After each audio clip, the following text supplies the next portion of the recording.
Number 3, the third sign that you may have high blood sugar is blurry vision. So once again, let's picture that glass. If you have a glass of water, if you look through the glass in the light, you can see through it pretty clear. However, if you add a little bit of sugar to that water and you mix it up, things become a little cloudy. Well, that's similar to what's going on with blurry vision. When blood sugar goes very high, once again, we understand this increases the pressure, this increases the tonicity. This is also going to start to damage smaller blood vessels. And one of the most common blood vessels that are going to be damaged are the ones that are supplying the eye with blood. Once this starts to happen, you're going to start to have fluid that's going to leak out into the lens of your eyes.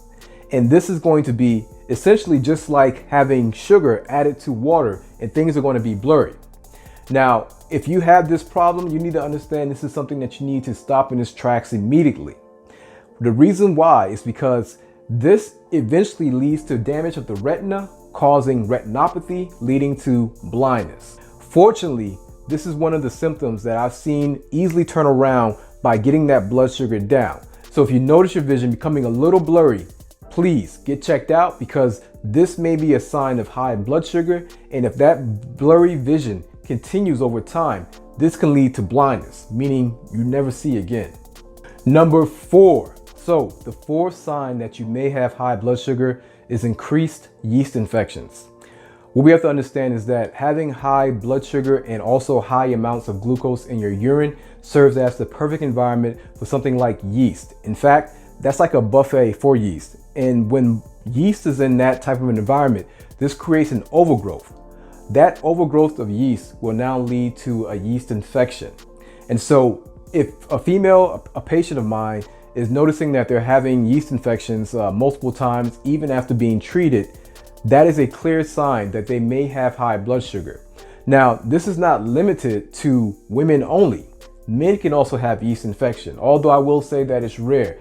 So the yeast infection does not have to be only in the private parts. This can also exist under the arms, in the mouth, or even under the skin folds.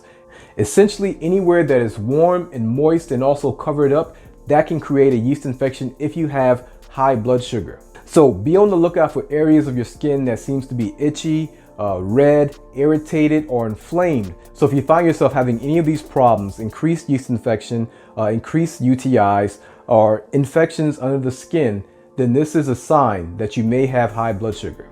Number 5. Now, the fifth sign that you may have high blood sugar is decreased wound healing or poor wound healing. And this one is very sad to see it happen, or to hear stories about it happening. Essentially, it starts off with a nick. Somebody stubbed a toe, a small cut on the feet somewhere, and then that small cut turns into an ulcer, and that ulcer turns into an infection. That infection turns into gangrene. The gangrene pretty much rots the toe, and the toe needs to be cut off, or the foot needs to be cut off. And this is something that escalates, unfortunately, very fast. And the whole time, for the most part, they were completely unaware of it. And we'll talk about why they weren't aware of it. However, normally the body should be able to fight off an infection. But if you're diabetic or if you have high blood sugar, we have to understand that 1, you're going to have a decrease in the immune system. 2, you're also going to have a decrease in circulation of blood. And 3, you're also going to have increased inflammation. So those 3 components, when we look at it, when we're talking about something such as an infection, you have to understand that if you injure yourself, the amount of blood flow that should get to the area will not happen. And so in the case where someone injures their toe and they have high blood sugar or they're diabetic, their healing process is going to be completely different. 1, because of the high glucose and high insulin, their vessels are going to be narrow. They're going to be narrow in the body just in general because of the inflammation. However, when it comes to the smaller vessels, they're going to be very narrow. And this is going to cause a decrease in blood flow. And so they're going to have suboptimal blood flow to the smaller parts of their body, such as their toes and their fingers. In addition to that, they now have to try to push around blood that has high viscosity. So we talked about the thickness of blood. When you have high blood sugar, your blood is harder to push around the body, and so the body has to work harder, and this makes it less optimal for the blood in the cells. And then 3, because of the high amount of glucose, this is going to slow down the performance of your white blood cells and also the phagocytes as well too.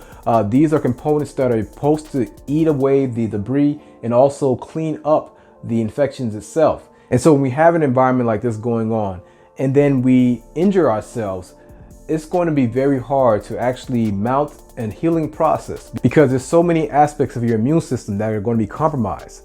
And so once again, this is going to lead to a cut becoming an ulcer or a wound, this wound becoming infected, this infection, if untreated, becomes gangrene, and then it just gets worse from there. So this is a huge problem because it's one of the most common things that lead to amputations. In fact, being diabetic is one of the #1 causes for amputations in this country.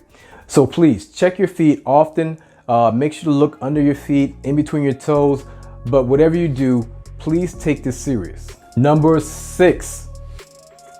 The next. Yo, what's going on? This is Edward, and you have just watched a clip from my YouTube channel. If you want to see the full video, be sure to click the link in the description to watch the full video on my YouTube channel. Peace.